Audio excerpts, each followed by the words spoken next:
Okay, let's just make sure everything is up and running quite smoothly on the YouTube Studio Live. Excellent connection. I see nothing. Okay, there we go. Got everything, making sure everything is quite in order. Let's increase the decibel gain a little bit more. Welcome back to. It's been quite a while since I've touched Arena, or at least I've been playing Arena, but I haven't really been recording it, and which I am going to start doing a little bit more regularly. But obviously, as you can see, I've played a few this week at least.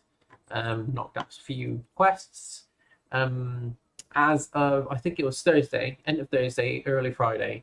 On Wednesday was the MTG Arena early access stream for like a whole bunch of streamers and content creators and stuff like that.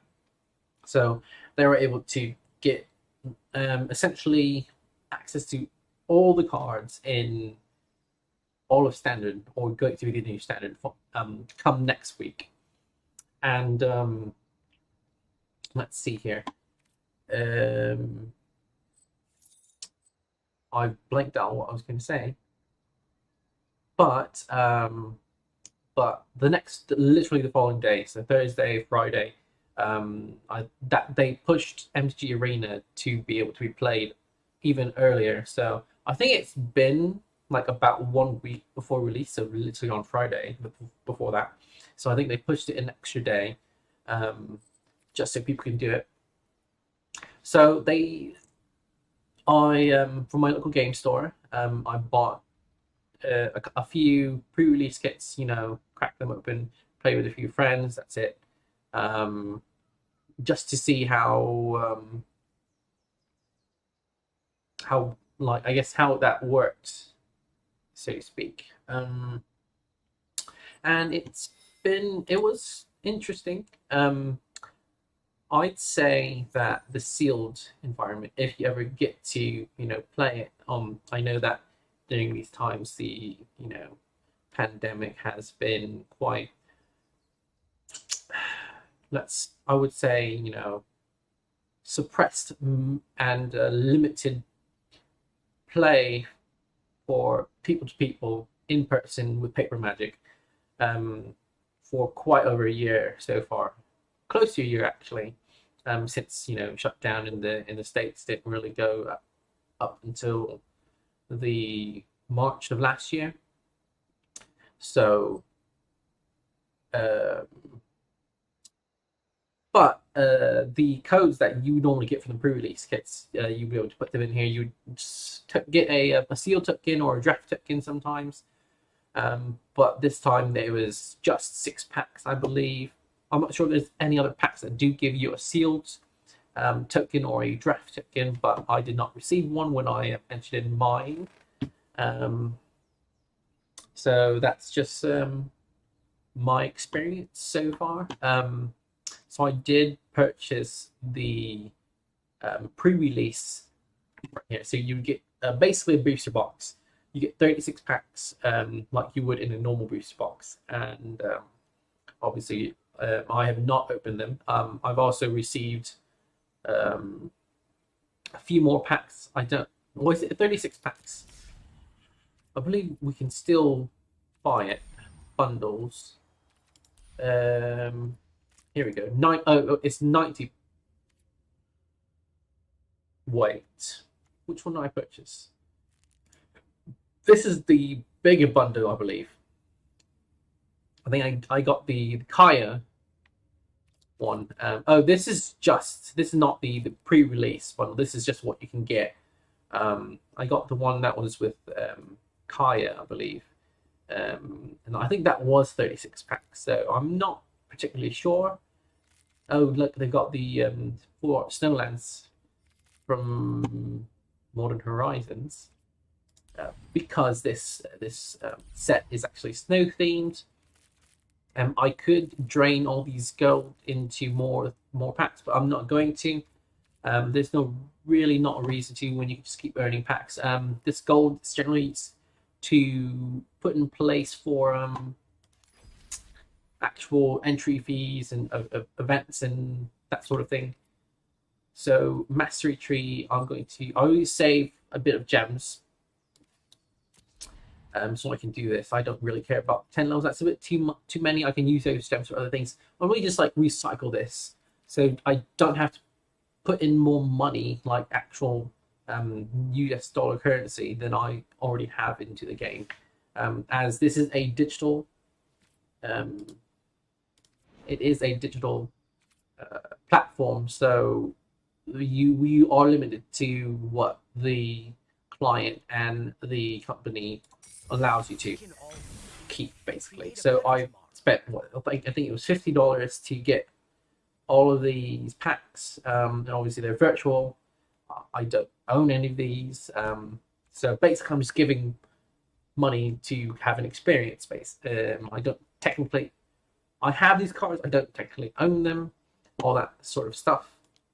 Don't care about these. I do like this, so try that. That's really nice. Get some of these going. Let's see. I always for this always go. Oh, this is the end. Oh, these are runes, so that's really neat. I'm not sure. I guess WotC is going to be the chaser, but obviously you see there's plenty of events that already have started going on. I do have an extra pack from Zendikar Rising, so let's open that up. So we got another Korean Intimidator. So I guess I'll make this short since I made the intro a bit longer, a bit than I might have necessarily had to do. So we'll open 10 at a time, and we'll get to brewing right away. Okay, so with these 10 packs, we open a mythic rare wild card. We don't get any more mythics. We do get extra rare wild cards from the cycle. For every 6 packs you open, you get either a mythic or a rare extra wild card. I've got plenty, not plenty, but enough to get whatever deck a complete set of deck that I want to play. So let's just evaluate some of these cards right here.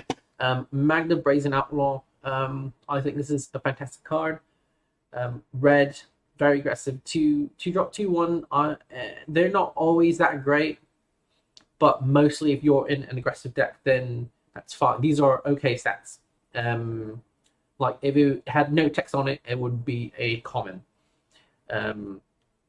But okay, so this is a legendary, so maybe that bumps it up to an uncommon. So with the legendary, probably comes a caveat that there is some extra text on it, which is dwarves you control get +1/+0. So other dwarves. So if you have some sort of dwarf tribal, if you go back to, I think the first real introduction of dwarves, I'm not sure if there's been any previous. I think there have been before Aether Revolt and Kaladesh. That's when the infusion of lots of dwarves came in, and then dwarves slowly became more of a theme. Obviously, this does have a few more dwarf sub themes as creature types, since it's Kaldheim. It's sort of mythological theme, Norse mythology. So you do have these runic things, and dwarves sort of play into that. But yeah, that's that. So anyways, back to Magna Brazen Outlaw. So red and 1 colorless for 2/1 with dwarves, pumping dwarves up a little bit more. But the real powerful ability here is whenever dwarf becomes tapped, and you create a treasure token. So back in Kaladesh and Aether Revolt, there were vehicles which you would crew by tapping creatures of power total equaled the crew cost of that vehicle. So that would allow Magda to just crew.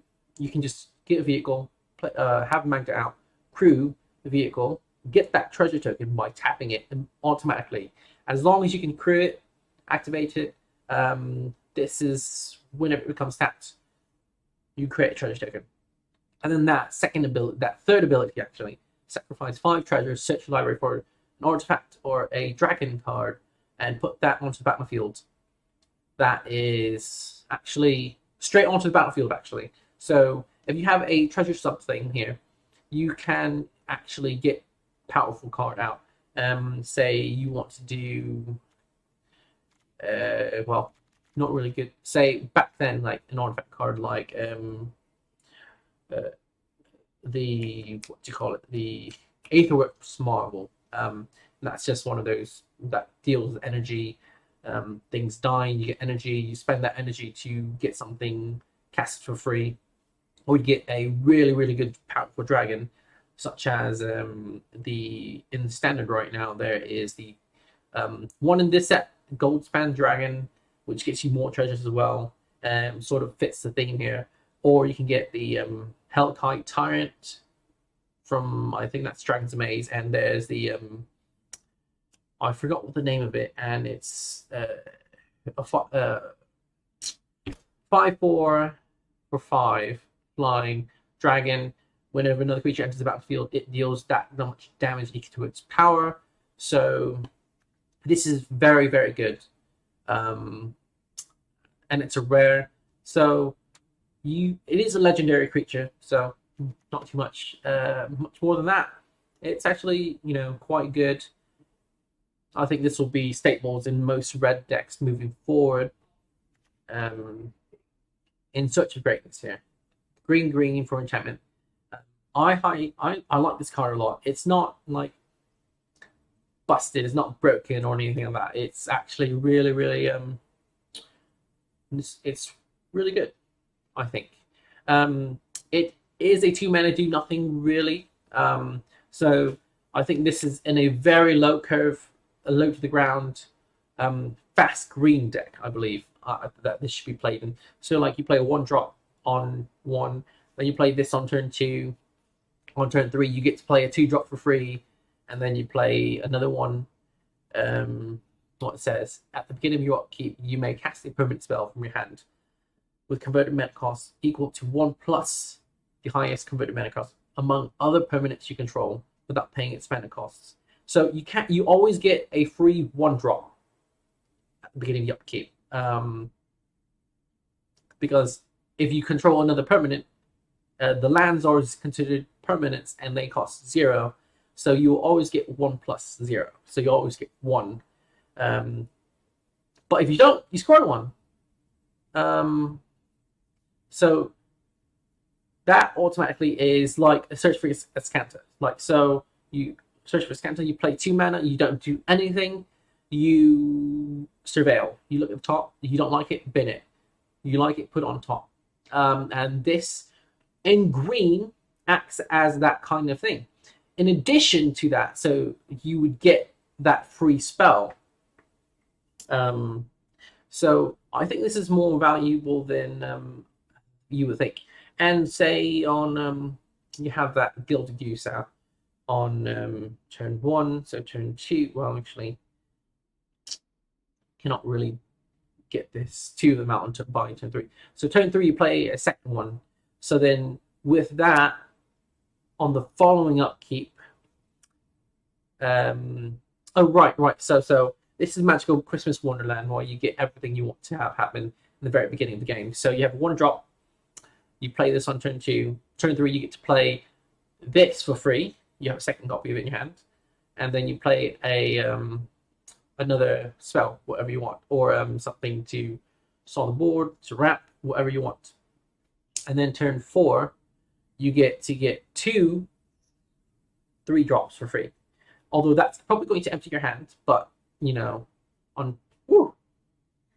But yeah, that's the power of this. So I think there are plenty of stuff in green, like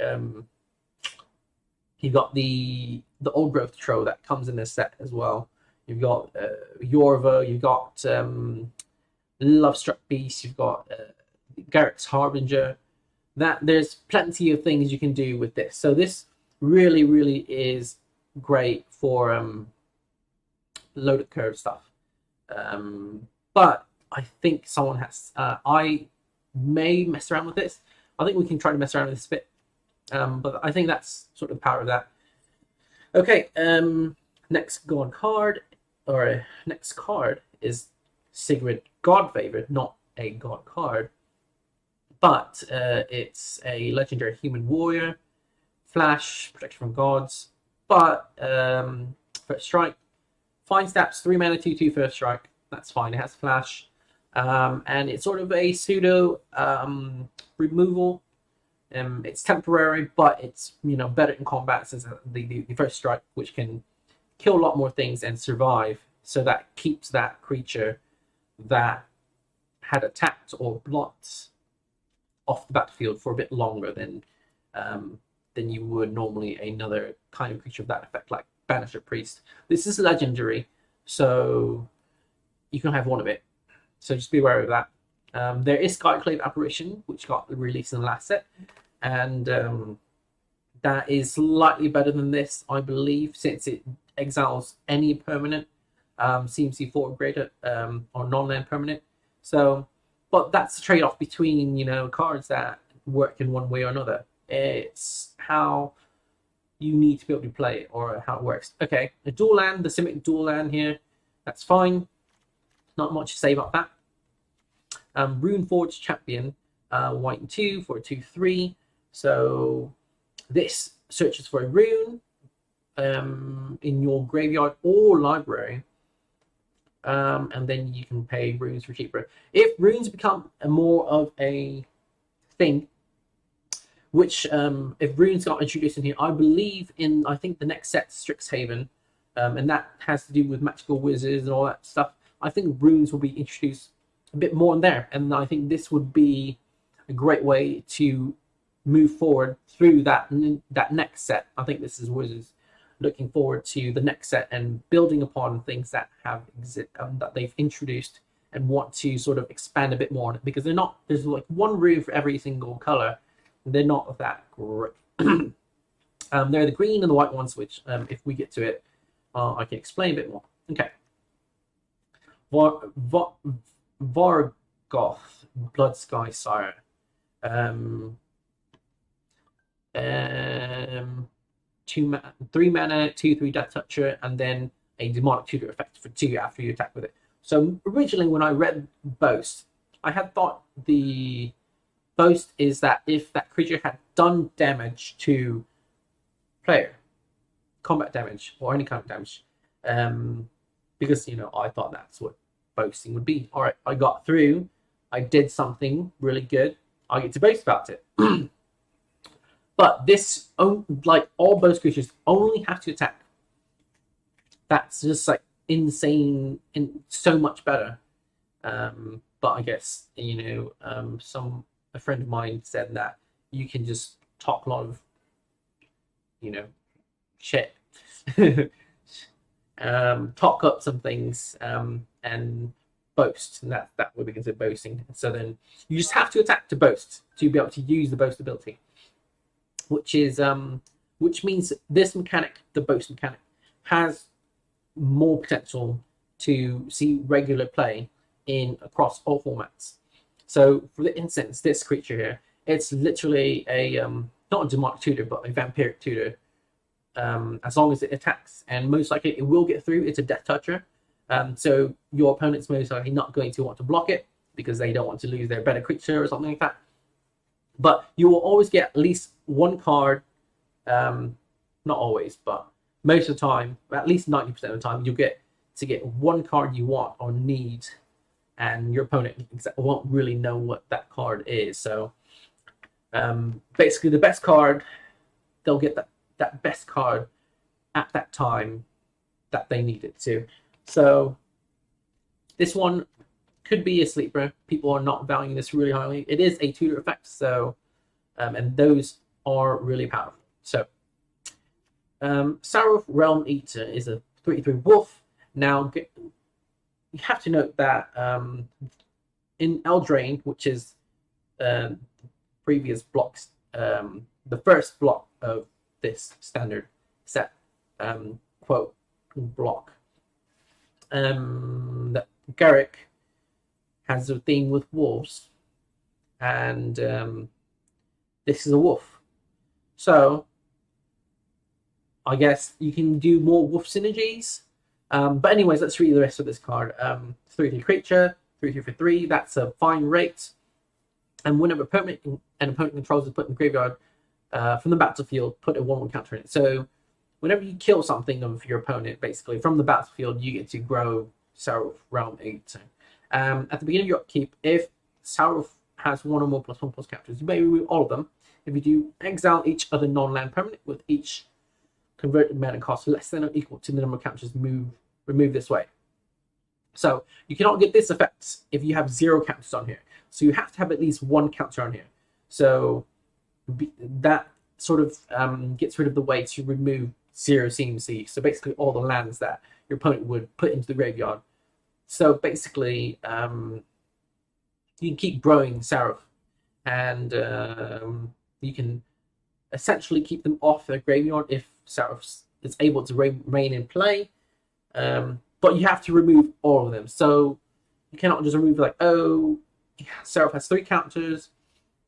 You have only CMC 2, so I only want to remove 2 and keep the 1. You have to remove all of them. So that's something to keep in mind. It's okay. I suppose that having that effect is nice, but it's more of a limited card, meaning sealed or drafts. Okay, next one. Oh, I love this card. So Turgid, God of Fright, 4/5 menace. It's a god creature, okay, but these gods aren't really indestructible, not like the Amonkhet gods and those gods. But this is a really good creature. Got 4/5 for 5 with menace. That's already fine rate. But has this extra ability of whenever an opponent sacrifices a non-token permanent or discards a permanent card, you may put that card on the battlefield under your control. And then you have Turgid's Lantern. Obviously, you have the backside of this, so you can play either side from your hand, but you cannot flip it back and forth while it's on the battlefield. And then target player loses 2 life, or they sacrifice a non-land 3 life, or they sacrifice a non-land permanent or discard a card. So if you happen to have 2 of them, you're not really stuck with 1 of them on hand. You can play the front half and the back half of this. The front side and the back side. It's not really halves. And then basically one side will help the other side out. And that's a really neat kind of thing that Wizards has been introducing, of these dual mode of face cards. So they have double face cards with extra ability. They started off with lands, and then they're going spell lands basically, and then they're going to different type of cards. So like sorcery creature or artifact creature in this case. Anyway, so I think they're going to play a lot more with that idea since it's good. But power creep. Why have normal magic cards that do things when you can have 2 of them for 1? Okay, I have a story to tell about this and this. So Maskwood Nexus. This is basically a fun card. And tribal, which means lots of creatures of the same creature type. So this says basically all creatures you control are all creature types at all times, in any zone, in all zones. So in the graveyard, they are all creature types. If you need something that matches with that, in your hand, they are all creature types. In your library, they're all creature types. So this is a powerful effect. If you have tribal or something that deals with those creature type effects, then this is the card for you. Mostly this is in Commander, all that kind of stuff. So story time. I had this Turgid, God of Fright. I was playing against a friend, and I had him out. I had another creature out. I think it was the Righteous Valkyrie, the white angel that whenever another angel or cleric enters the battlefield, you gain like their toughness, and then when you have 7 more life, all your creatures get +2/+2. Okay, so that's the moment. I had Turgid out. I had that out. Then I played an elf card, a burglar rat effect. So when it enters the battlefield, opponent discards a card. So they discarded Maskwood Nexus. So I had him out. they discarded them. I got this onto the battlefield for that discard. So now everything was everything else. Then I made them discard 2 more cards with another effect, and then they had an angel, and they had a saga. But I was already at 24 life. This angel had 4 toughness, came on the battlefield, and I gained 4 more life, and I pumped all my creatures, and it was pretty disgusting since everything was an angel, but they just happened to be an actual angel. So I stole 3 cards with Circuit Grid, and that's how powerful. That's the kind of power that you can get with this. If you build your deck around this, it can be quite powerful. So that's that. Not much else to say. So let's open the next 10 packs. Okay. Oops. I opened one. Got that. Okay. Kaldheim, God of Kinship. So another god, the green one, with the artifact on the back side. So if you control, this is basically about legends. It's a 6/6 if you have basically all these legends on the battlefield. And then you can find legends, and you can try to look for legends on the top, from the top of your library. And then on the back hand side, it's oh, this is really interesting. So this helps with tribal themes. You can only add green, but it's an extra mana, so not too much big of a deal. It really helps. I think elves is the most straightforward home that this can be in, since there are plenty of legendary green creatures in the standard. But yeah, I think this is a fine card.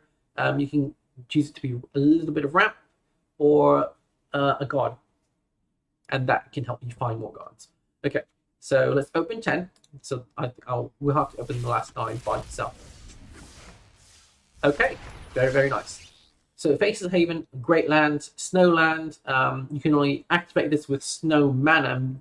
Snow mana is any mana produced from a snow permanent. It doesn't matter if it's a land or not. It can be an artifact that's a snow. So just make sure you know that. And then it becomes a 4/3 vigilance creature not with haste, but you can attack with it and then use it for mana following the attack step. So that's really good. Fine card, Tyvar Kell. So this is the elf theme, the new elf theme Planeswalker here. It has the static ability of elves being to add for black instead of just like at all. You can add black. Since it's the black-green elves is the main theme of elves. So +1, put a 1/1 counter on a creature, on an elf, untap it, and it gains death touch. So powerful, you can keep growing your elves. If you don't have any elves, you can create one for 0. And if you happen to get the ultimate, an emblem when you cast an elf spell, it gains haste until end of turn, and you draw 2 cards. So not really something that wins you the game on the spot, but definitely if you play around elves, you will get this elf ball type effect, since elves are generally cheaper creatures, although they are weaker, but you can get more of them onto the battlefield. You just sort of steamroll them by going more and more elves, and we sort of call that the elf ball effect. Okay, so the next creature card is Halvar, God of Battle, another god, and it sort of deals with auras, equipment. So whatever creatures that are enchanted or equipped have double strike, sort of like the core duelist effect, where other warriors that are equipped have double strike. But it has it's weirdly worded. At the beginning of each combat, you may attach a target aura or equipment attached to a creature you control to target creature you control. So have a God of Battle lets you move equipment and auras around. So equipment, you can normally move it around, that's fine. But auras, you generally cannot move them around. So that helps auras out in a bit. But I'm glad that it sort of approaches auras and not just equipment, so it has an extra effect. Obviously, it has this backside, which is an equipment itself, so you can play that, but it's sort of really expensive. So I'm not too keen on this card, but it's a fine card for equipment-based decks or aura-based decks. But whatever. Search for Glory. It's a snow sorcery. I'm not sure why.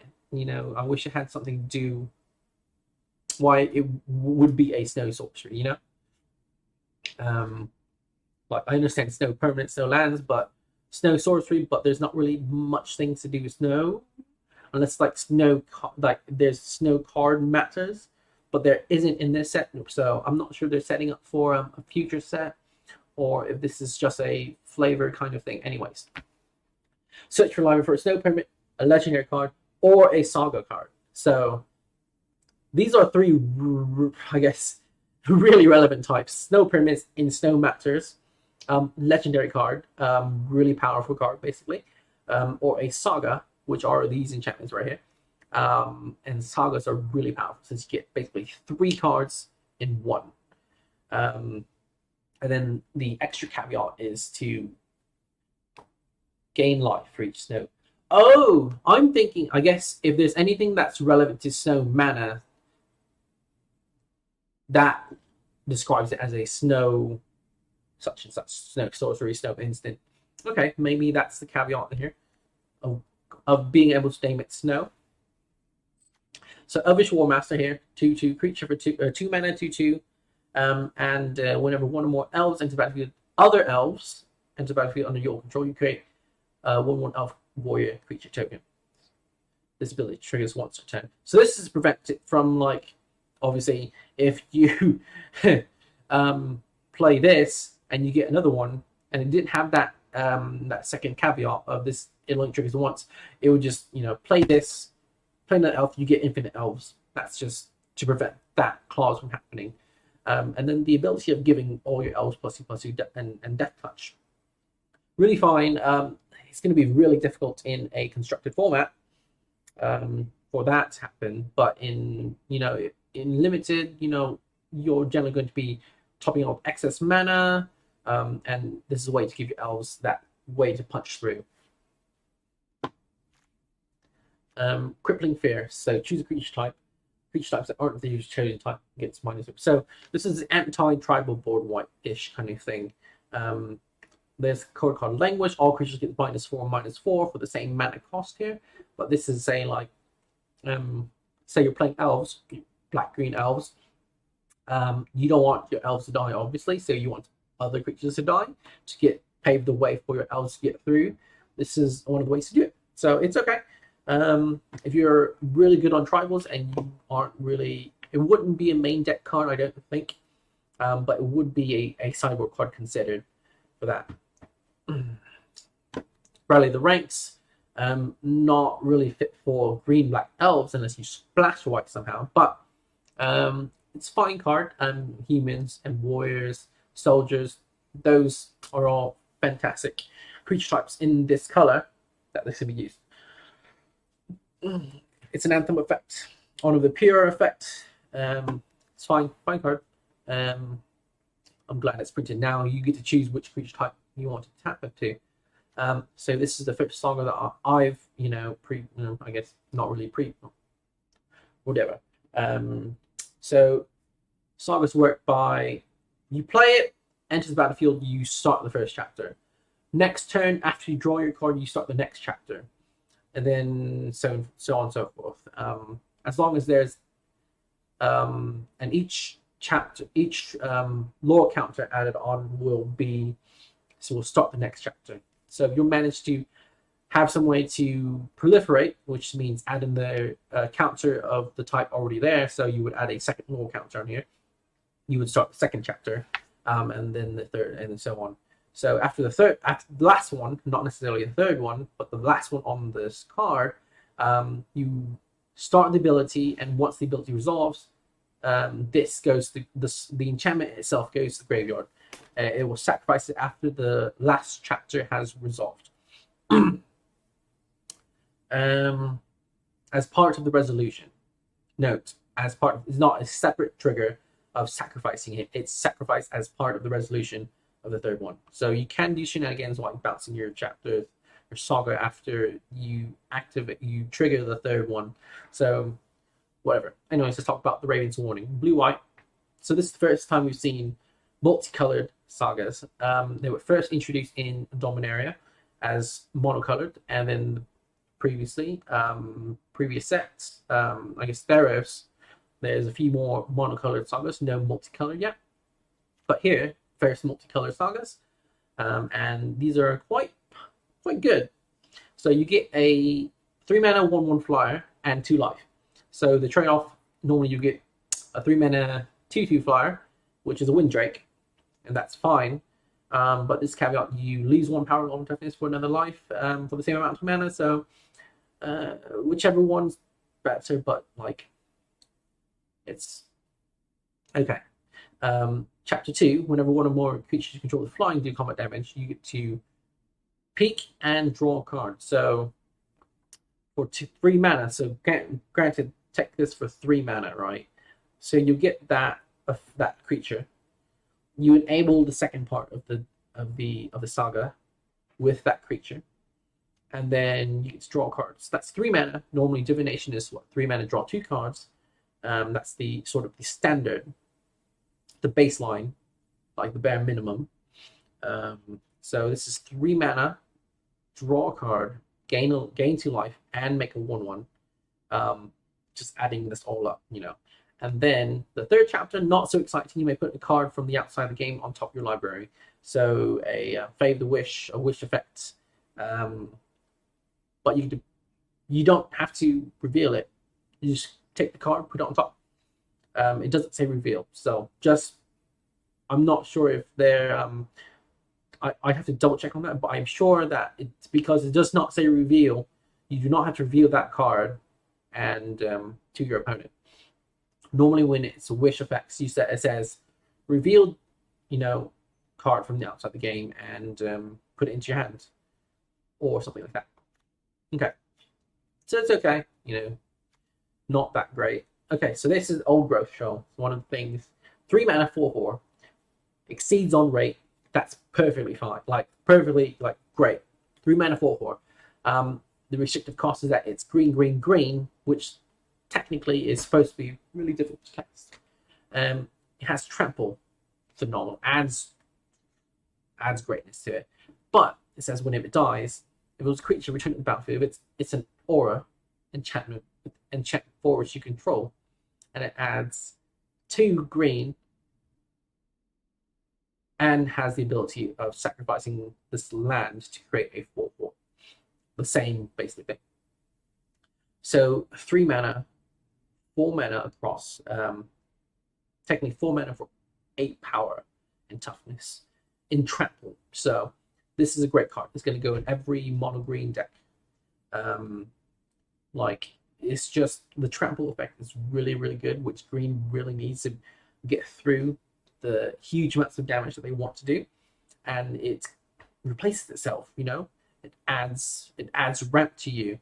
So this is fantastic, phenomenal card, and it's warrior.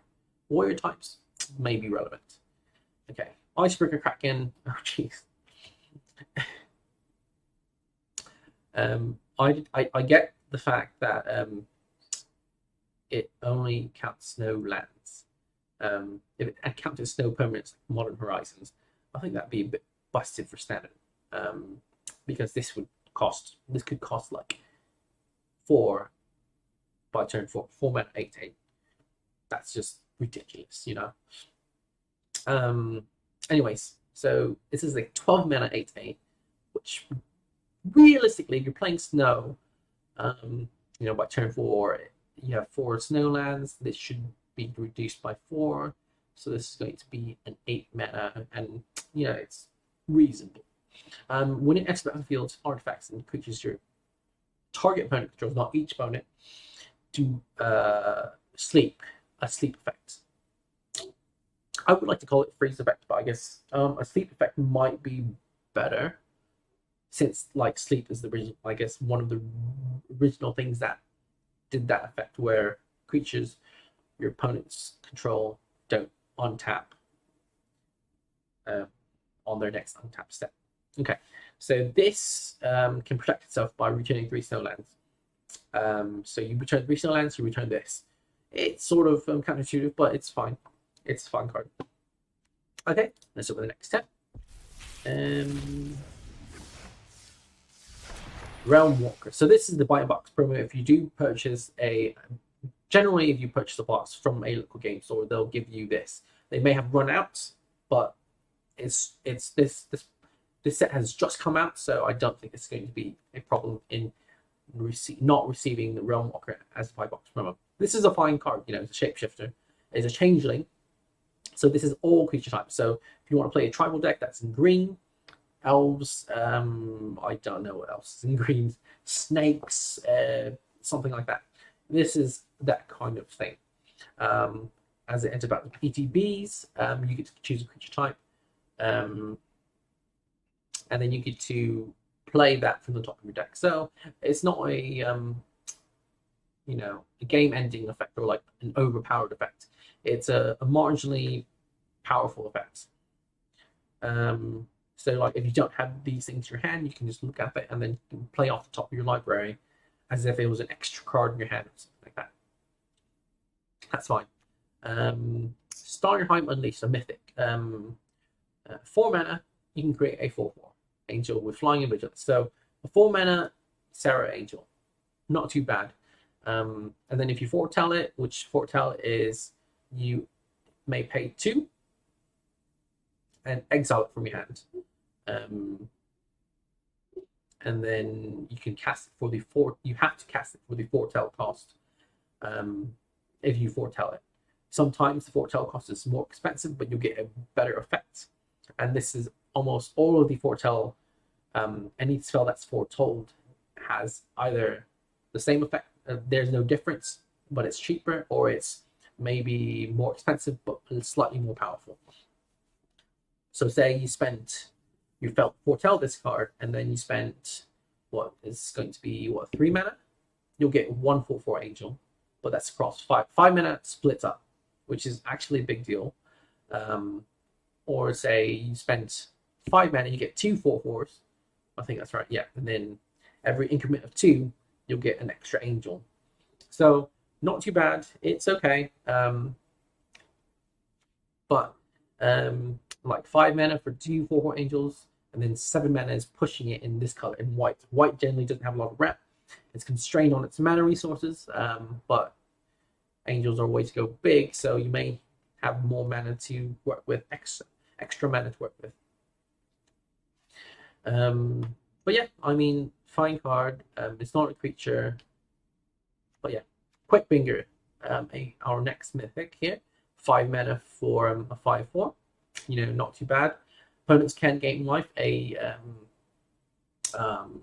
Rampaging Tybalt effect, Rampaging Frost, and a Sulfuric Vortex effect. It might be relevant, not really sure. And at the beginning of upkeep, if this is on the battlefield or in the graveyard, and you control a giant.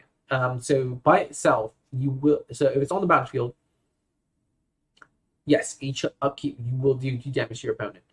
If this is the graveyard and you control a giant, and the key thing is you have to have another giant, and then you'll do 2 damage again. So if you have 2 of these out, or 1 of them out and 1 in the graveyard, so you'll deal 4 damage at each of your upkeep to your opponent.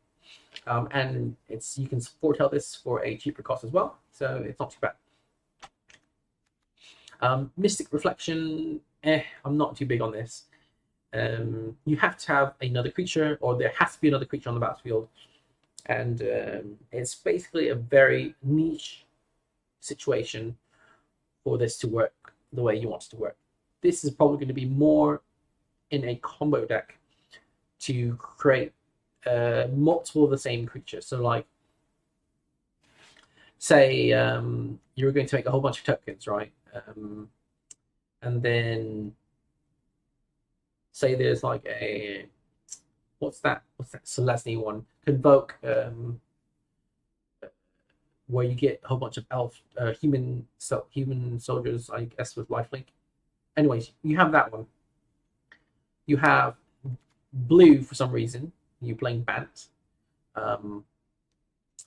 you choose a better this Elvish War Master you have on the battlefield, and then you cast that, and then you play this, so you can invoke, and then you create so many like say 5 tokens. They would enter as 5 Elvish War Masters, and then each of them will trigger foreseeing the other ones. So you create 5 more elf tokens plus the one from the original one. So like that's like some sort of weird scenario that I suppose could work, but that's the idea for like a combo kind of thing. Okay, Bloody Massacre. This Berserker theme. Excuse me. Jeez. This is I'm telling you now, like, this is a really good saga. And this is way better than that blue-white one in the last 10 packs. Okay, for 1, you create a 2/3, much better than 1/1 with flying. This has menace as well, so it's harder to block, maybe weaker than, but it's a 3 mana 2/3. Just take that as that face value for the first chapter. So if you don't get any of the other chapters, it's a fine card, serviceable.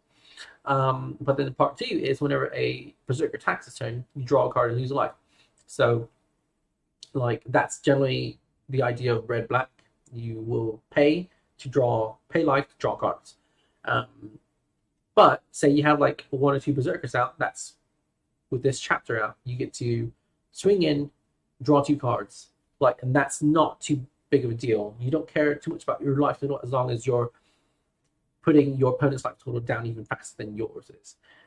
And to do that, you need more resources, and that will replenish yourself. So basically 3 mana, create 2/3, draw a card, really powerful, that's fine. Last one is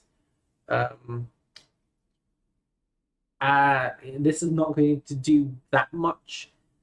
Say you have 3 Berserkers by this time, so you get 3 mana, not too bad.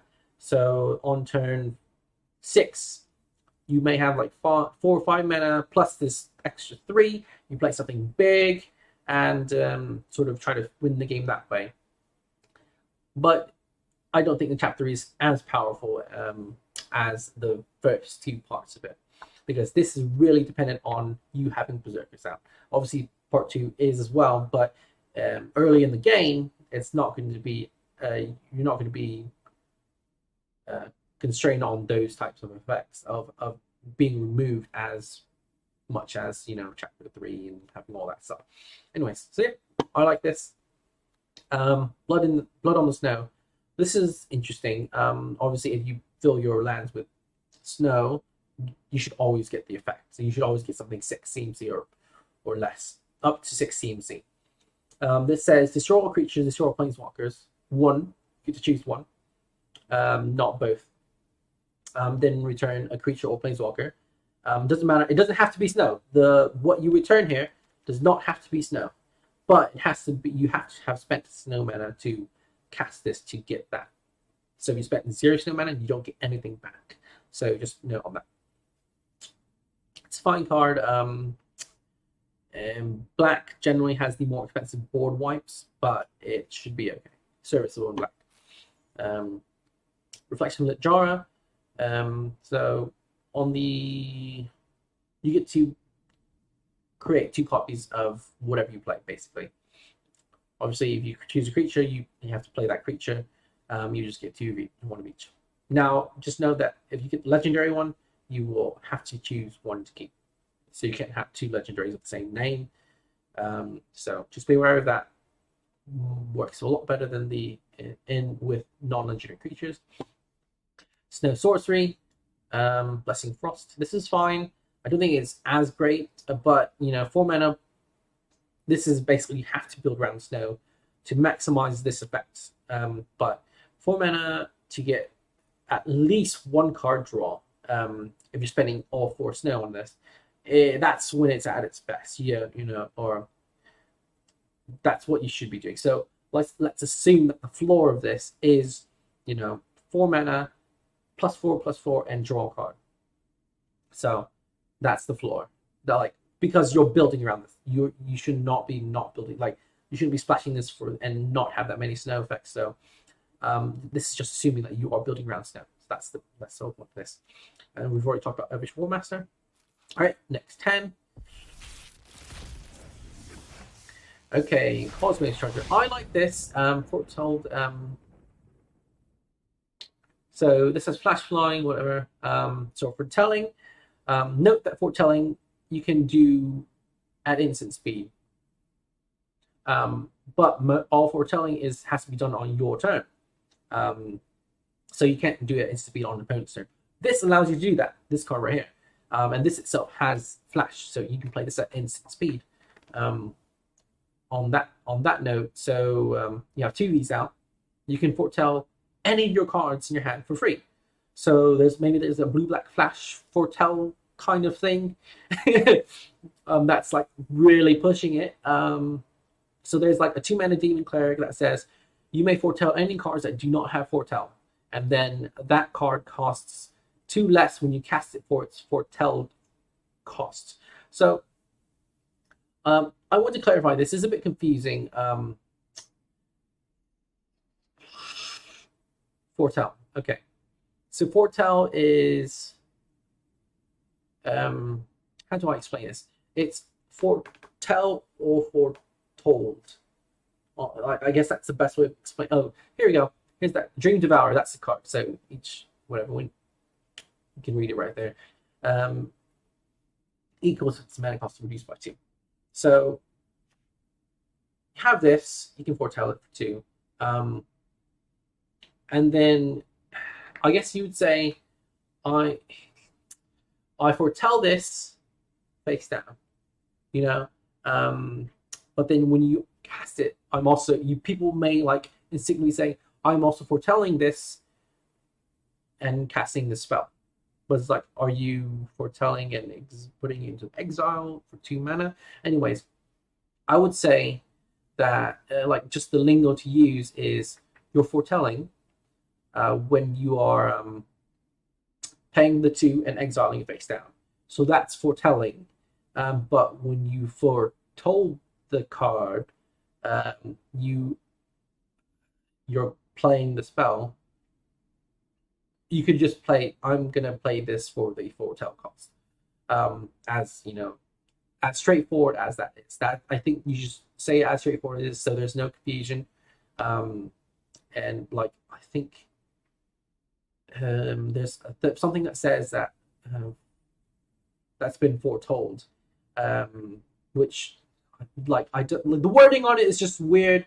Just know that there's foretelling to exile from your hand, and there's playing the card for the foretell cost.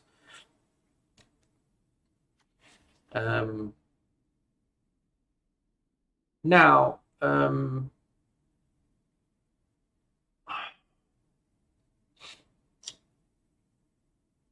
I think foretelling uses the stack. You can. It's not like suspend. You know, you suspend.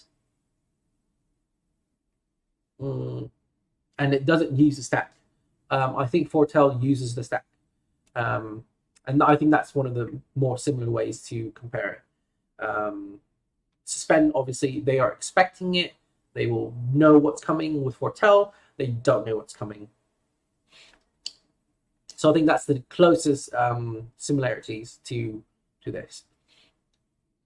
But just so you know, okay, the whole point of that rant was that with this card right here, you foretell for 1 less. So instead of paying 2, you do 1. Does that make sense? Yes, that's fine. Okay, so with this one here, just a note, when you do this, the card itself has its mana cost reduced by 2.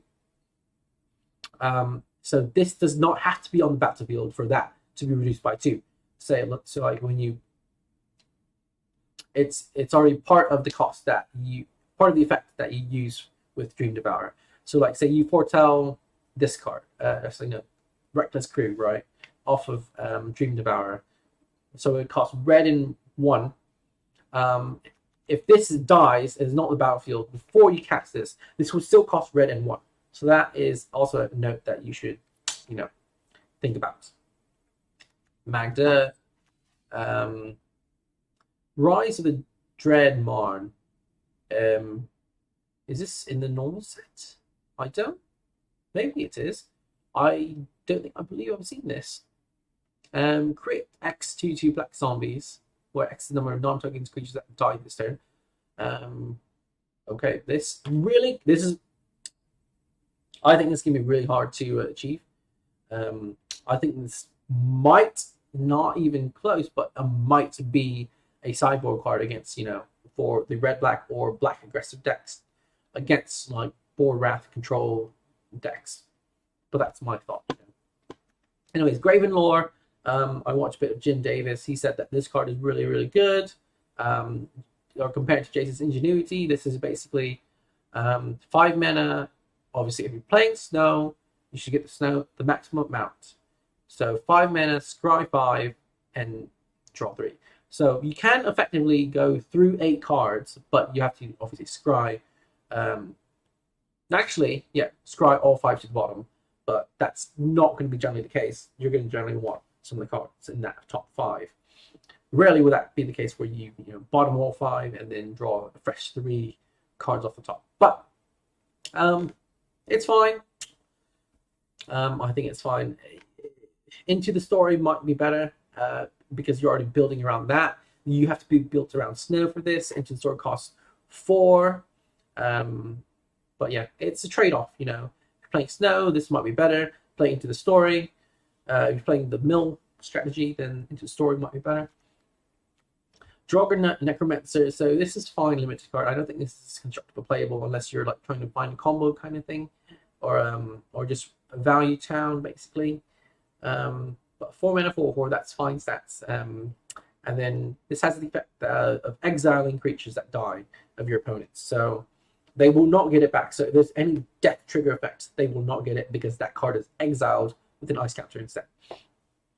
And then you may cast those cards with ice counters on them. And then you may spend snow sources as though they're of any mana color. So you can have at least, like, say, you don't have blue mana, but you have a snow swamp, and you have a blue card that you've exiled the ice counter. You can use that snow to be that blue for that blue. My Dream Devourer, we've already talked about this, and obviously it's bigger. Tundra Ephemeral, it's okay. It's a 3 mana 4 damage to target creature or Planeswalker. Add extra mana for each snow to cast this. So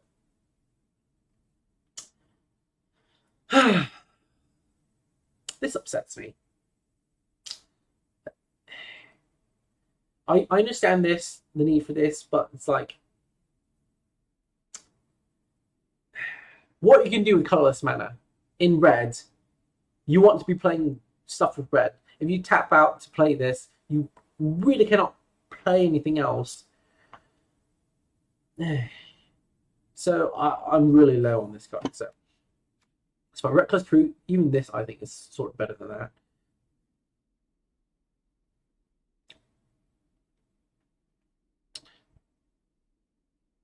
This is interesting. Create X 2/1 Red Dwarf Berserker tokens, where X is the number of vehicles you control, plus the number of equipment. So, say you have like the really cheap ones, like the 1 mana equipment, or like the 2 mana vehicle. This is not too bad. It's okay, actually. Might be okay. And you get to automatically equip those, equipment to these creatures. So say you have the Maul of Skyclaves out, and the Short Sword, or I think there's that Glaring Shield, or the Shadow Spear. There you go. So you have Maul of Skyclave, Shadow Spear. So you can only attach 1 equipment to 1 of these each. So that's 4 mana, 2, and attach. So that's basically, say, 2 1s. Let's say 2 2/1s, right? That would be 4 mana. And then to equip would be a lot more, which would be like 4 or 5 mana total between two equipment. So this is actually, I think this might actually be one of the keys for an equipment or a vehicle-ish kind of deck. But this is not too bad. And even so, even if they cannot attack that turn, if you have vehicles, you can use those dwarves to crew your vehicles. So I think this is actually, reading this now, it's not too bad. Okay, next one is Power of the Heroes. So this is a more fixed birthing pod as well. 2 mana, and then 2 to sacrifice a creature. Search for library creature card that shares a creature type with it. Okay, so it has to be the same creature type. So that's fine, but it goes up that Neoform effect. Okay. And you can only do it at sorcerer speed, so yeah, no instant speed shenanigans for that. Okay, Mist Reflection, talked about that already. Calamity Bearer, 4 mana, 3/4, that's fine. The giant would deal damage, so you have to be in giant for this to be okay. But a 4 mana, 3/4 is fine. You have that Tectonic Giant, 4 mana, 3/4, and it actually protects itself slightly and gains you a bit more value. I would value that a lot more highly than this, because the others require the giant. Although it is a giant, you don't have to require the giant pretext of it for the ability to be meaningful. But this itself will deal 6 damage.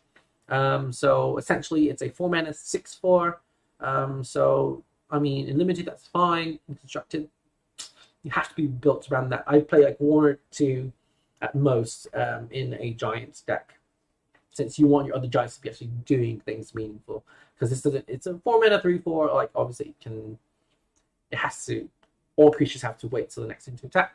But yeah, Burning Rune Demon, so a very powered down Rune Scar Demon, but it is a 6 mana flying 6/6, whereas Rune Scar Demon is a 7 mana flying 6/6. But this says you may search for exactly 2 cards not named this. So opponent chooses, but you get one of those cards. So it's not really a tutor effect, but it is a tutor effect because you get to choose 2 cards, and they can be redundant pieces, but like obviously like they do the same kind of things, but they're not the same card. So just beware of this. This may be okay. Definitely commander playable and all that stuff, but constructor playable, it's okay. Definitely a powerhouse in the in limited formats like draft and sealed. Dream Devourer we've talked about. Seraph we've talked about. Tyrite Sanctum, a land. This is interesting. It adds colorless, so that's sort of a downside right there. But it is an extra colorless land for those people that still want to play colorless Ugin and the Forsaken Monument. Deal. Okay, 2 mana. Target creature becomes a god. Target legendary creature becomes a god in addition to its other types, and put 1 counter on it.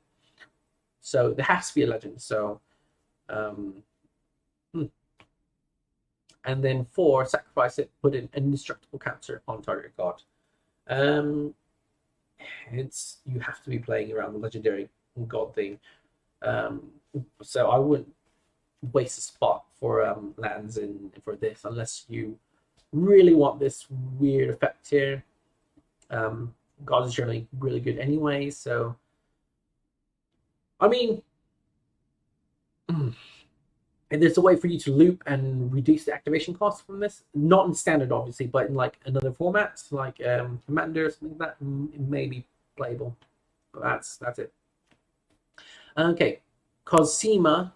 I keep thinking Casmina from War of the Spark, but Cosima, God of the Voyage. At the beginning of your upkeep, you may exile Cosima. If you do, whenever it gains, whenever it lands the battlefield, if Cosima is exiled, you may put a Voyage counter on it. If you don't, return Cosima to the battlefield with X1 counters or X and draw this card. So basically, it's a sort of a suspended Gadwick the Wizened. Okay. A bigger Gadwick the Wizened, but you have to it's over the course of lots of turns because you're gonna play 1 land a turn generally. But yeah. So the thing is, you have to put voyage counter in it, or you have to put it on the battlefield. So there's no skipping a voyage counter on here. Whenever a vehicle, and then the other side of it is a vehicle, a 2-mana vehicle for crew 1, which is great, fantastic. When a vehicle you control deals combat damage to player, that player exiles that many cards from the library. Any vehicle, just in any vehicle. You may play lands from those as long as they remain exiled. So, note.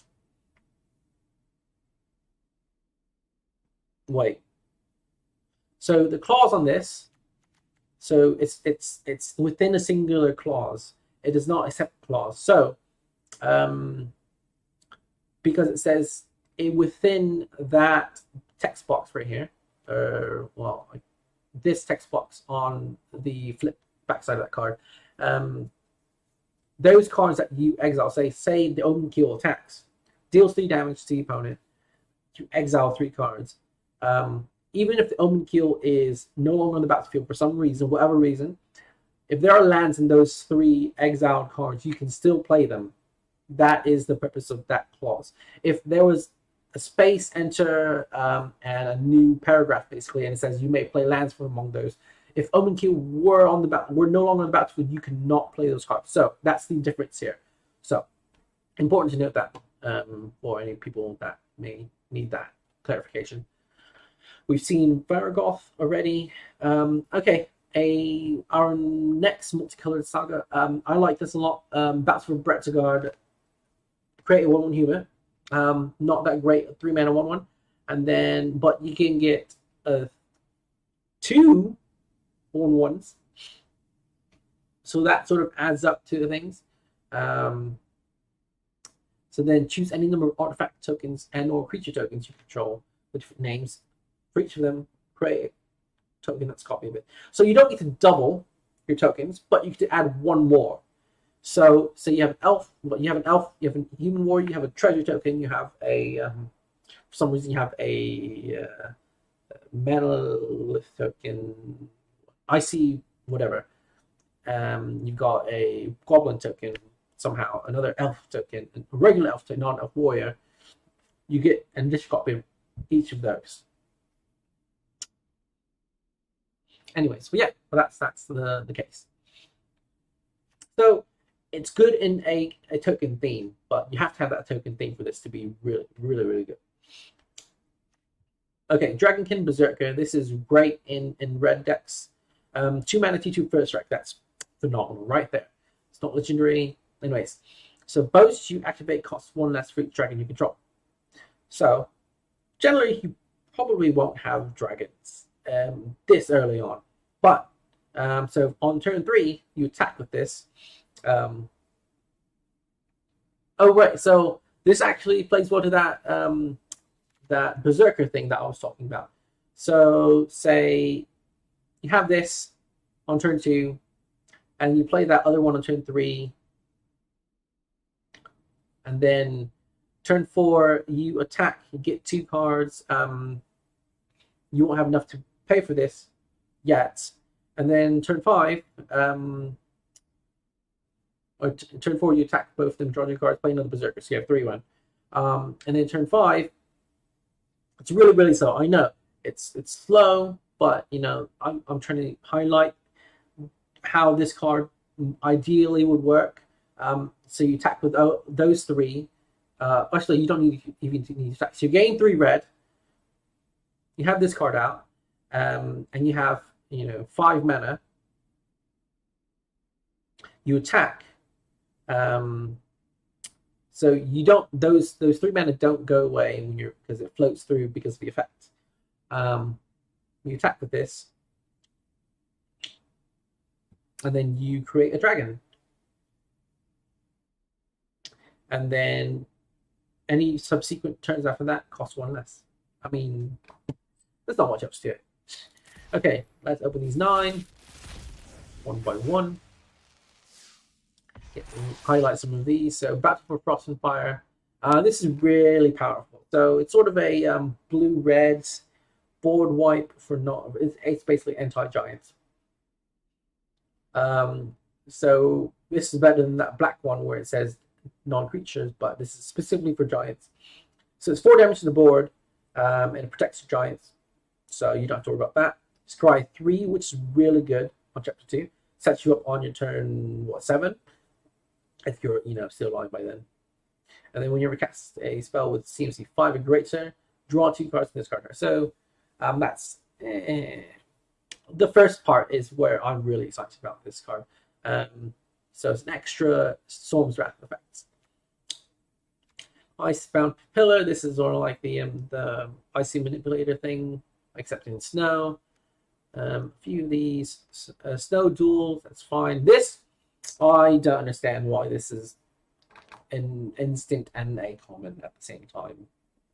It was an instant and maybe an uncommon, but still, this is like, I guess black just needs all the removal in the world.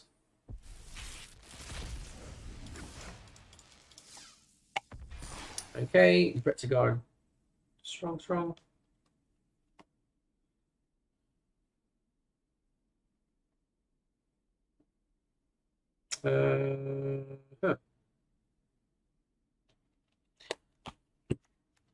Ascent Worthy. Choose a creature control to your next turn. Oh, this is interesting. Okay.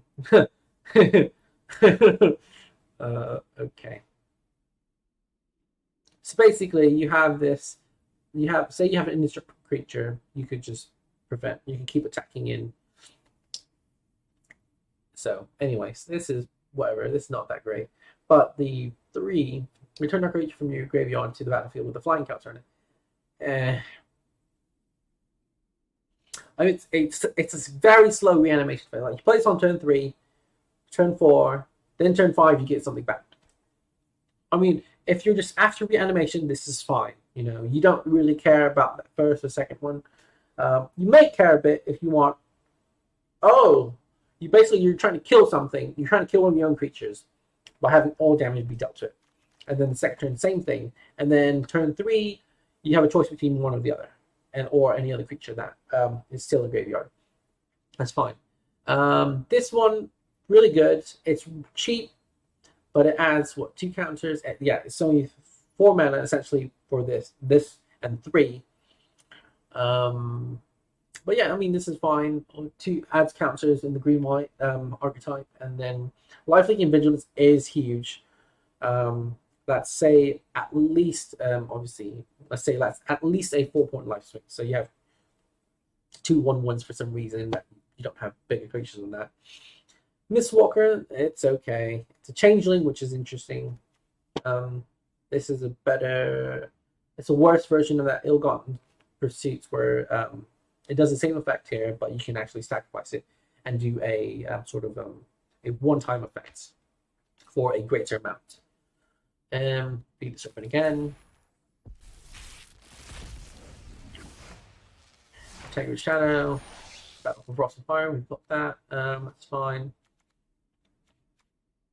Here's the other boat. It has Vigilance, so that's important. So you can have 2 small creatures attack with it and then block with it as well. Demon Bolt. It's a flame slash basically. Okay, Asika's Chariot. I think this is really good. So 4 mana, 4/4 across 2 bodies basically. That essentially is a second body, or a third in this case. So you obviously use those 2 green cat creatures, and then you use them and crew this, and then attack with that. Crit another cat, which is really good. Minimum crit another cat. So then that's going to be a 4 power body that's attacking the vehicle, and then 6 power across 3 bodies with the cats. Or if you have a better token, you can copy that. So this is secretly powerful, but you have to build around it.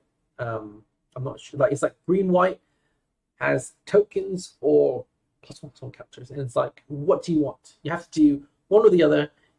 It's rarely you can do both, but I mean, I suppose that's sort of the thing. This is interesting, oddly good, because it has snow permanent, not snow lands. So this can easily get huge by like turn 4. Say you've played nothing but snow permanents, it's at least a 4/4, 4-mana 4/4. And if you have more than that, and you've played and stuck around beforehand, then it's even bigger than that. Give this trap ball, give this something, it's just really, it's, a fine card. This one's interesting. It's not like 6-mana 3/3 flying is terrible cost right there, but you can split that cost across 2 turns. So 2 mana foretell it, and then 4 mana play it. So as a 4-mana 3/3, but I mean you paid 6 in total. Anyway, so whenever it enters the battlefield, you get to get a CMC 2 permanent to go to the battlefield. So you want me to get something like that. All that glitches that died earlier on, but this is actually not too bad of a way for those kinds of decks to get around. I don't think you'd be wanting to play such a huge like 6 CMC to get back a 2 CMC in a non-combo deck, So, but yeah, enchantment auras cost 1 artifact, and enchantment spells cost 1 less. So in general, so this may be key in some sort of like auras theme deck, or like maybe artifact deck, blue-white artifact, something like that. It's okay. There's their commons, not really that okay.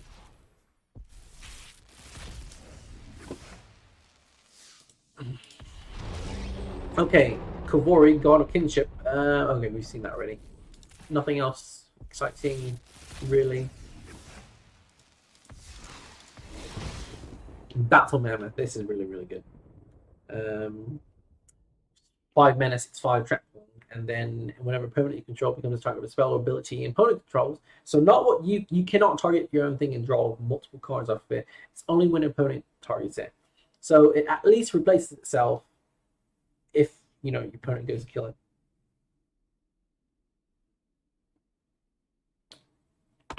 Yep, these are the runes that I've been talking. I mentioned earlier. So this is fine. Like the white one gives things lifelink. So all the runes replace themselves, and then it gives the creature life. If it's a creature, you can attach this to any permanent you want. So if you have like a land that becomes a creature later on, you can stick this on that, and if you plan on attacking with it, it will have these abilities. So like when it becomes a creature, it will have that lifelink ability. So, but at least you can always play it on something and draw a card. And obviously this can get busted with aura or enchantment reducing effects. So just be aware of that. There's still that one card from Theros, 1/2 flyer that adds stuff. This is interesting as well. This will replace itself as it's a 1 mana pump, but it says when enchanted creature lives out, doesn't matter if it dies or exiles, you will get that 1/1 spirit no matter what.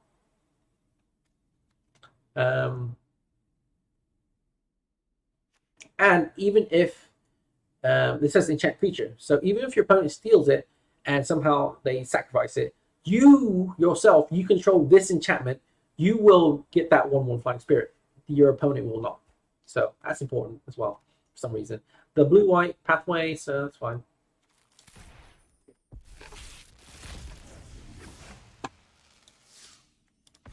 All right, Toski Barrier Secret. So this is, I don't know how, like, a 4-mana indestructible can't be countered. So if they can just block this, then you really don't get that effect. But it says whenever any creature you control deals combat damage. So this will stack multiple times. So if you have 2 creatures that gets in, you get draw 2 cards. So this is, might be okay. It wouldn't be my first pick, but it might be serviceable. Ooh, Fuja, Judge of Valor, and 5 mana 2/4 flying lifelink. I suppose it's an okay rate. I mean, you can get 5 mana 4/4 vigilance flying. So, but the key part is when you cast your second spell, you get to pick. You can dig 3. You can anticipate. Ooh, Orvar, the All form. 4 mana 3/3. Hill Giant. with upside. The Changeling, whenever you cast an instant sorcery spell, it targets one or more permanent that you control, create a copy that's a token that's a copy of one of those permanents. Okay. So pump spells, you pump them up, and then you create more copies of them. I'm not sure if that's really good or not. Okay. Whenever spell ability and opponent controls causes you to discard this card, create a token that's a copy of target permanent. Oh, so that's interesting. So if your opponent is happen to running discard, or like that one 2-mana rogue Inquisition, whatever, that 2-mana discard burglar rat rogue, you can discard this and get a free land out of it. I guess you ramp. I don't know. This is interesting. I'm not sure how to evaluate this. Like, is this, what kind of deck wants this? I'm sure it's a powerful effect, but like, blue makes tokens.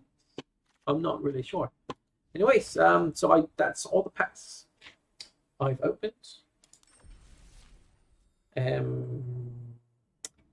I've got 76 decks apparently. Somehow I've got an extra deck than the maximum limit. So if you want to have extra decks, I would recommend just create 75 decks and just empty them. Just create 75 decks, and then when you have to, as you go along, I think there's some releases that you'll get more deck boxes. So then that's going to automatically add onto your 75, so you get additional decks.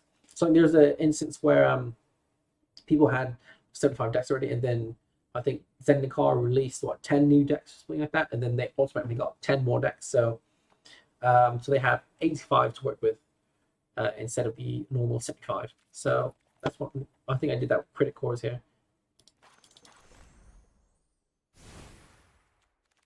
Yes. Okay. Anyways, I really don't know where to start. Okay. I don't think green black counters is really good, but I think green black elves is.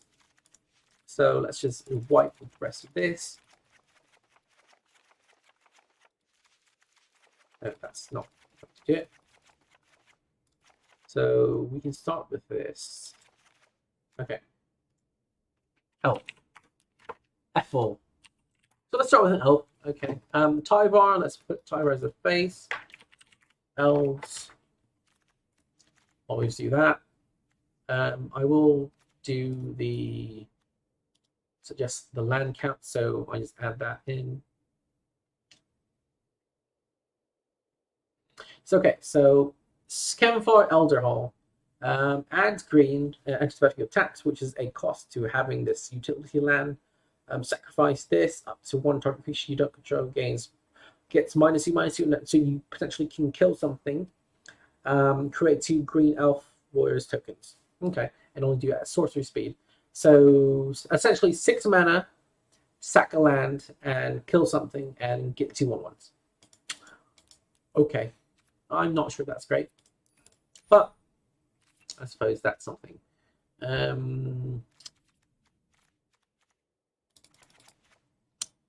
We'll do with that. Let's just. Do I have the pathways? Do I not have any of the pathways? Okay, so pathways for this. Green black is in this set. It's not in the previous set. Okay. So we haven't cracked up in any. It's like, I thought we had some. Sideboard. Let's get rid of all this. It's Tyvar Kell. Let's write elf. That's fine. This is an elf. Maybe one of, like, not in one of this might be okay. Kill something. Elf. Elf here. This is the card I played, that discard, and I got that off triggered.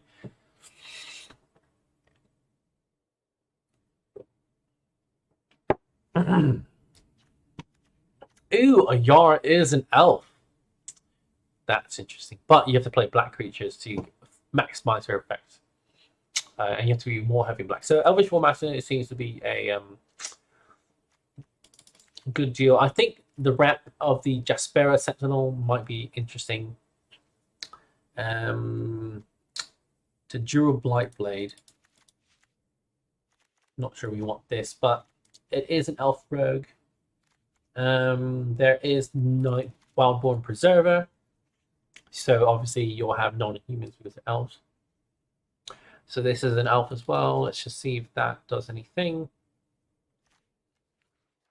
Okay, so I have a few rare. I have 22 rare slots here. Let's. Okay, I'm not going to purchase anything, but I will do the. Oh, okay. So you don't have to. You can filter. You can still filter with this. Wait, card styles down. Where's the filter? Okay, here. There's the filter.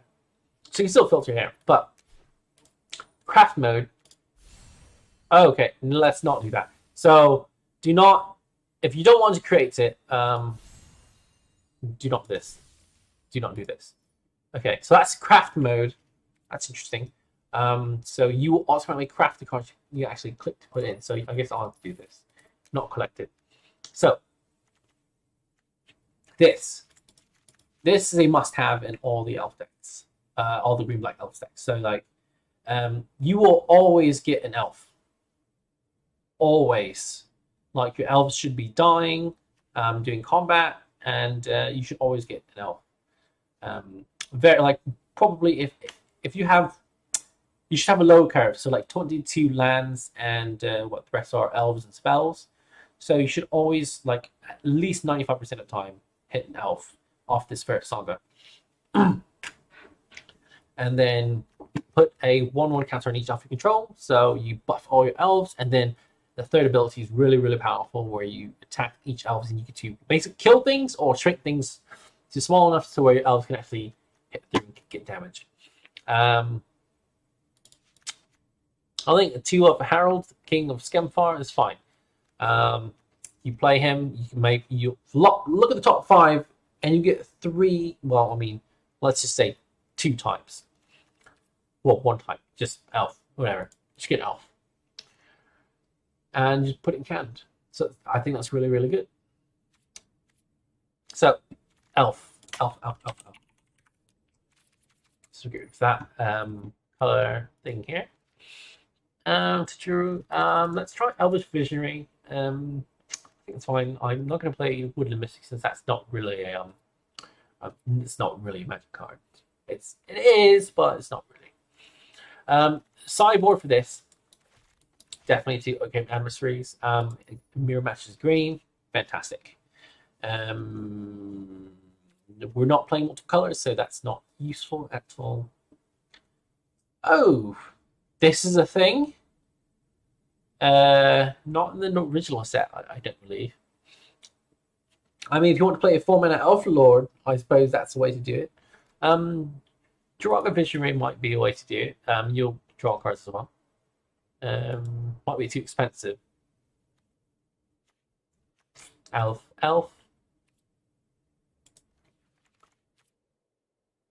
I've got 52 cards ready.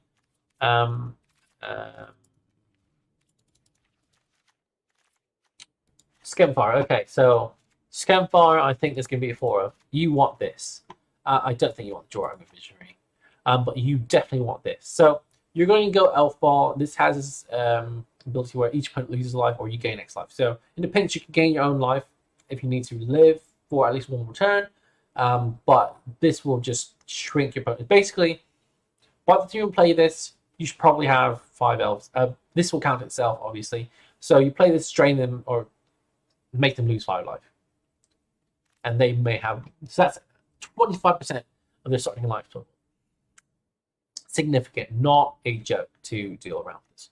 Elven Bow, I'll put 1 in there, maybe. You'll every now it's a 3-mana 2/3. I think this might be too difficult since we're more base green than we want black. And there are not really any many more elves. This may be okay, making him discard a card. And then I guess we've got room for destroy.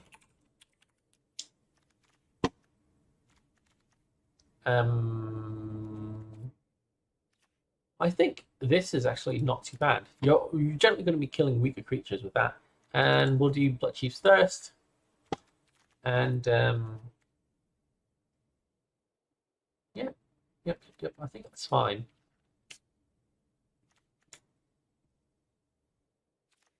Okay, so we've got 24 lands, right? We don't really need more than that. So let's shave. I've got this because, you know, extra cards. So shaving 2 now. Actually, let's ooh. I think we want to play Garrick. I like Garrick. What would we play? Just one Garrick. This could be fine enough. Shave a Forest.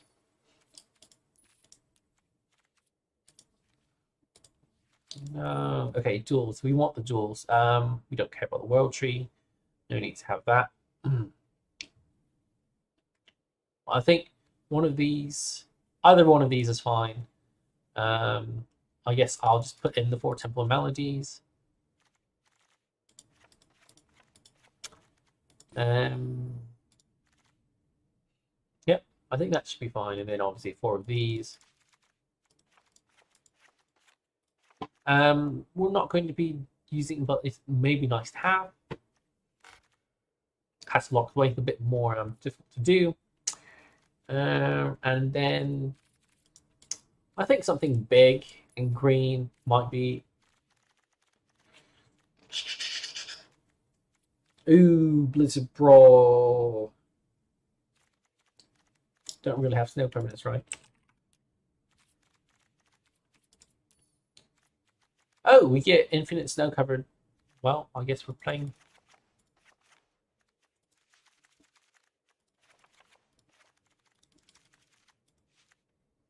There are different arts for this. Interesting. So that Realm Walker. Here we go. So we can keep going. Because we're an elf deck, this isn't necessarily the deck that we want to play Old Growth Troll in. I think that's fine. It says a legendary creature.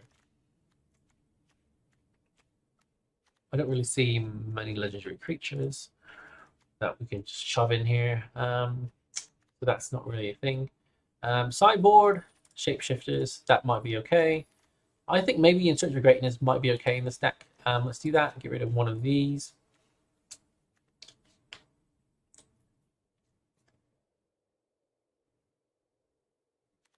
Okay. Battle Mammoth. Shave one of these for the Battle Mammoth as a extra sort of thing that we can do. But I think there's a bit more green-black without elf. There was another one. It's 4 mana, I believe. And Binding the Old Gods. Here you go. I think this might be okay. For removal spells. So perhaps we'll get rid of the Elspeth Nightmare. Although I think we might want to move that to the sideboard. Elspeth's Nightmare.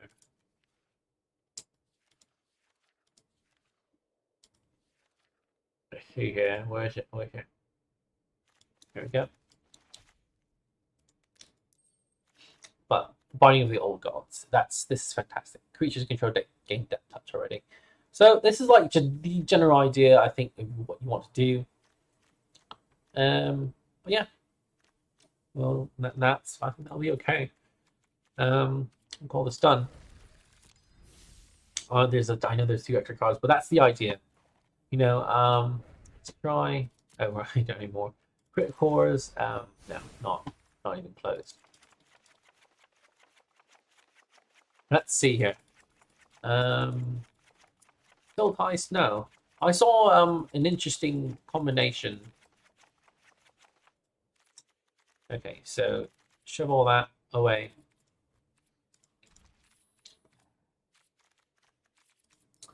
So not collected.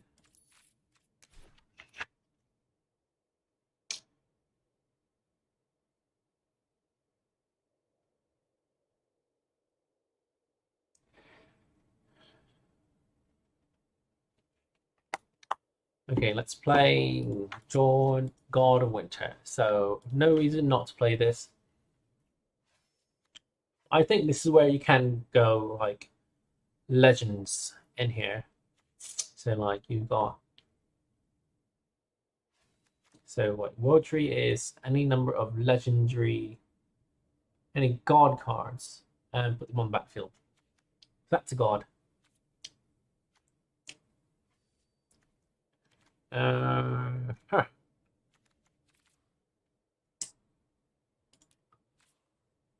Is the way to God.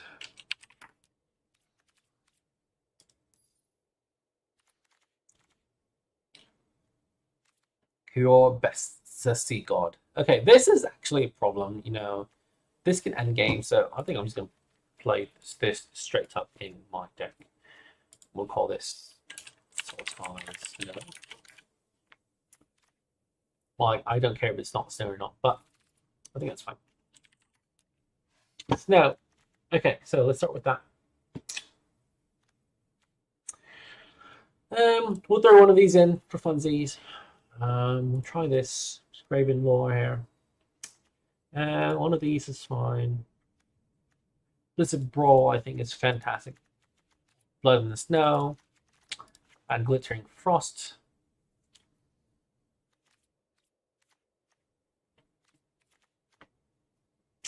This is a good blocker early on and also in a fantastic removal spell. So the point of this, you can play the backside. So they don't have artifact removal. You can just get back drawn and then keep playing and tapping things. So this is fine, this is fine, and this is fine. More I'm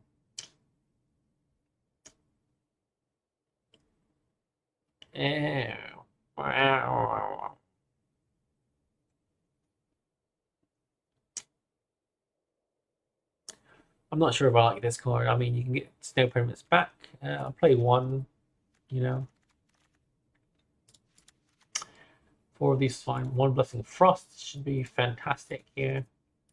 But yeah, Sultai is the color of snow. I don't think I care too much about that. Frost Augur. This is basically a value town kind of deck. I'm not sure what the end game should be in here. You know, that's why I like the Kiora Best Sea God. You can steal things anyways. I mean, the Hellstone Valkyrie may be fine as a sort of finisher.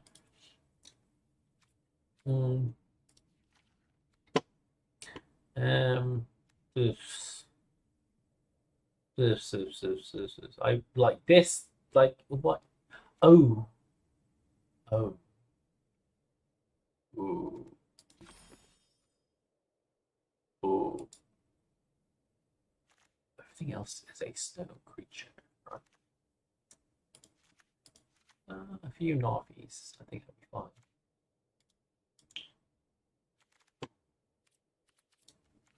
Okay, let's get rid of not snow things. So I think there are a few things we still want to have that are not snow that we still want to play. You know, I'm going to suggest the lands so I can get an idea of how many space I have left. I will play 25 lands for this in this case here. So a few Zagoth Triumphs. I hate that. It's not. UI is not like intuitive. It's basic. That's what I'm saying. Okay, so one,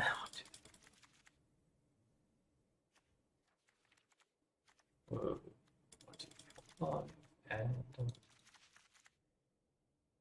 yes, no reason to not have stuff here.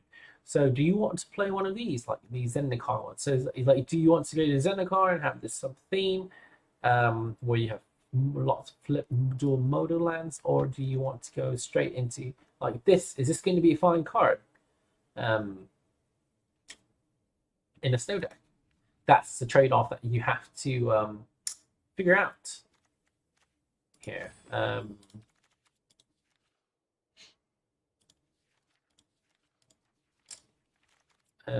There's no duels. That's what I'm looking for. Here we go. I think I had some bits of the ways, something somewhere. Okay, so I think this is fine. No more lands. So let's keep looking. Color by order. Like, what do you want to support your snow? That's the real question. Like, the snow theme's kind of okay. I'm not sure how well it's going to be, but I'm not sure really where to go after I get my skeleton. But what supporting cards can you play that wouldn't be a hindrance to your snow? And I'm thinking like, what's that? Okay, Broco's Apex Forever. You may keep casting it from the graveyard, so that's kind of okay. But I think you want to add something else into it. Maybe you want to mill and then sort of do the drawn card of witch effects. I'm not sure. I'm not sure we want to play this anyways. This is a 5-mana 6/6 traveler, and Jorn is a god. You can still play on there.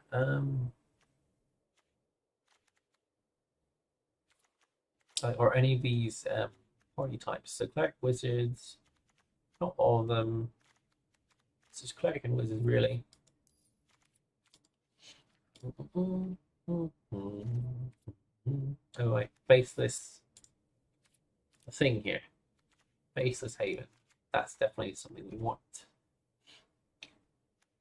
At least a one-off. Since we're playing snow, that's going to be good. I'm not sure about replicating the ring here. I might do this in place of the 25th land. I'm not sure how soon we'll get to 8, but could be a consideration. Kenrith might be okay, actually. Do we have Glittering Frost? It might be okay. But let's keep looking here. Get rid of that.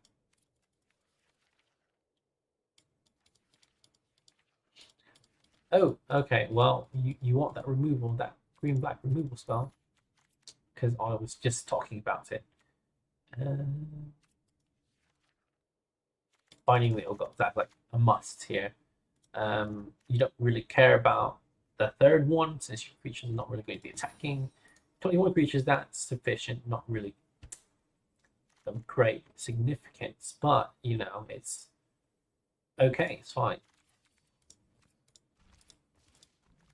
Sort of control. I'm going to add Drowned Ashiok. I think that's fine.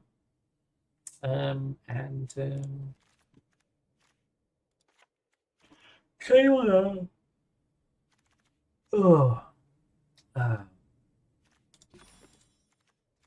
I want a what do I want? It's really difficult here. Let's look at blue green. Ooh, the serpents. Not that one. That one. This is just an extra powerhouse. Like, you can't really do Ogre's banned, Euro's banned. This is ridiculous that they would think of doing this. all together at once. But I suppose, ooh, we want to ramp, right? Step. Sculptor Winter. Untap target Snowland. Perfect right there. I don't think I like that. Shame on that, shame on this. We can just keep replaying this over and over again as well, so that's fine. We cannot keep replaying this, so I want that full form. Raven Lore, I'm not sure. We're going to be tapping out most of the time, so I don't think I like that. So I think maybe this is sort of like tap out control, mid range kind of idea kind of thing. But yeah, I think this is the general idea that you should be getting to with this. So yes, I think I will do the you know, you can only afford so many non-snow things. So I think that Garen Break not going to be no. That's a lot of play.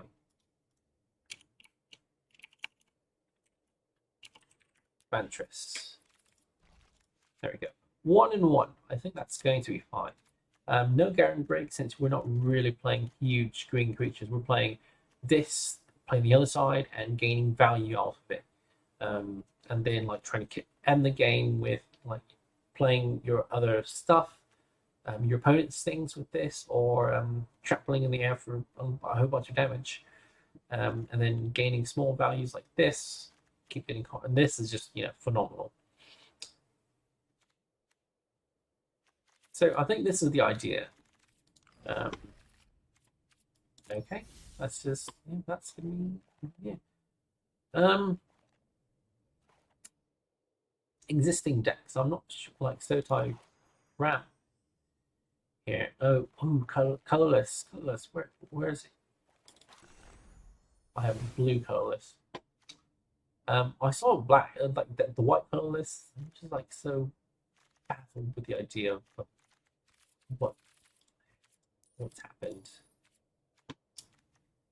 So base camp, you're not gonna stay here. Crawling Barrens, I've got another one, that's fine. Now we have the I just need colorless lands, I can choose that. Faceless Haven, okay. Unfortunately, there are no basics for snow, so we're not going to be activating this anytime soon. But it's another, colorless land that I can use for this. So Forsaken Monument, Forsaken, like basically all this. The one Emery, it's fine. Do we have new artifacts that we can use? Colorless artifacts, not collected. Oh jeez, it's burning. Okay. So guys, Lantern, really good. Spring Dog Trap, not that great. Sleeper Dart, not that great. Mystical Dispute, it's fine. Not sure how well that will do.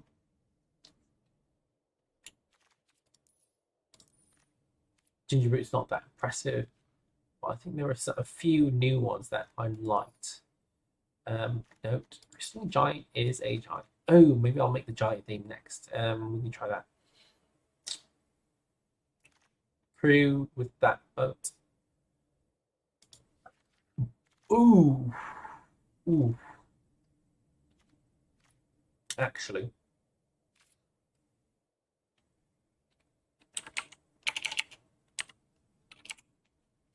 Blue vehicle. This. Yes, this.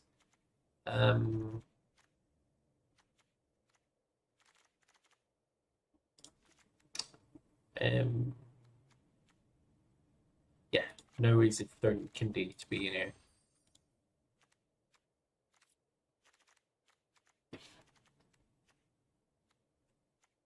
Myriad Construct here.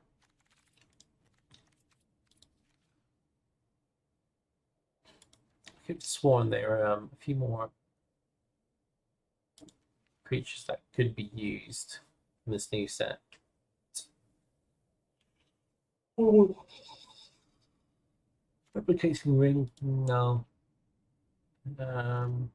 Osmo's elixir might be okay as well. So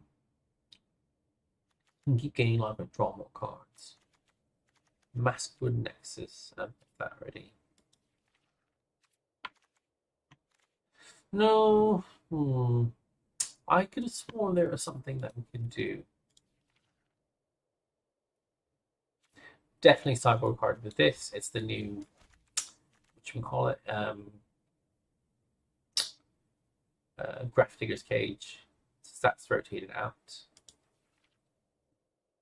Maze of Mind Tome is fantastic. I wish we had more of these. Go Vein Pick, not really good unless you actually have Ginger Brutes. We have lots of things on 3. That's going to be the huge problem here.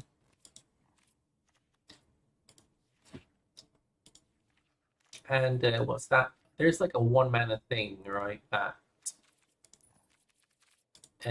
you tap things and they just, you lose life, but they will bind the monster. I would play it since it's like strict blue, but they're like a blue bounce spell. That may be okay.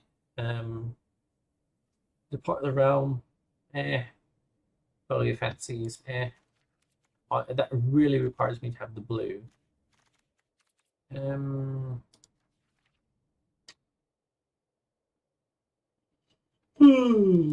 Oh, I'm getting exhausted. It's really, really late for me. Glassball might not be too bad. Jace the Mirror Mage. Midnight Clock. They do a Kraken. And Shocks of Erasure. That's going to be really difficult to cast. Description of Insight. Fairy Master of Time. No, not really what we're doing. Anything snow related. Darcy Deep Dwelling might be okay. I'm not really sure. Sorry, it's definitely useless. Kyora's Bestie God is not too bad. Shock Typhoon might not be too bad.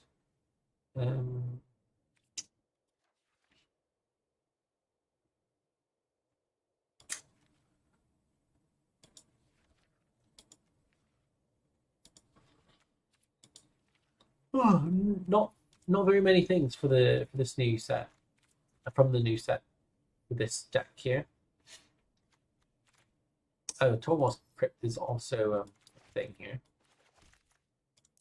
So put that to the sideboard.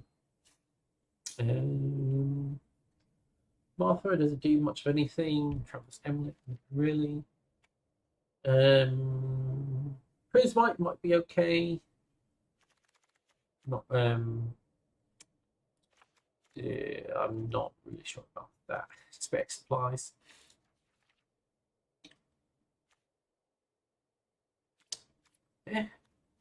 Right, Golem. Eventually the opponent will have a I think that's fine with the cards that we have. Not really new things, but maybe better naming thing. Let's try this. One game with this, and I think we'll call it a day.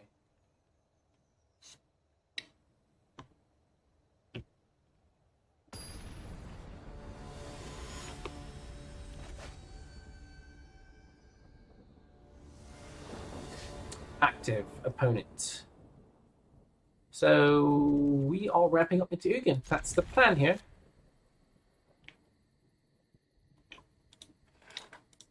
We got Blade and Mirror, we got the Forsaken Monument, and we got Ugin. I should know now that we're going to be. If we have black, then I'm not sure. So we'll play this as a way to make sure they're not going to die early on, and sort of pave the way from Blade and Mirror. I think that was fantastic draw right there. Being able to play something on 2, snow covered. Seems to be they cannot do much of anything. Okay, I'm back and playing Mirror. Attacking here. They're like, what? Why are you playing all colorless lands? Eliminate, that's fine. Fantastic, you know. Alright. Played Mirror coming out. Forsaken Monument's going to be played next turn. They do not have another eliminate or some sort of removal spell. And oh geez, no lands, but having that come out is fantastic. And it says whenever you tap a permanent for. Okay, that's super awkward, but we could play Ugin. We could play Ugin. I guess we'll play Ugin. I think that's going to totally fine. Get 2 life. I mean, that's a turn 4 Ugin, right?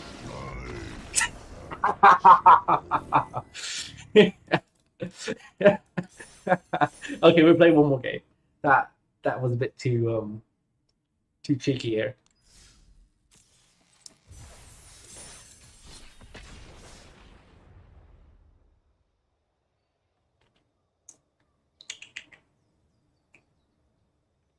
Got a kitty next to me. She's just staring out the door.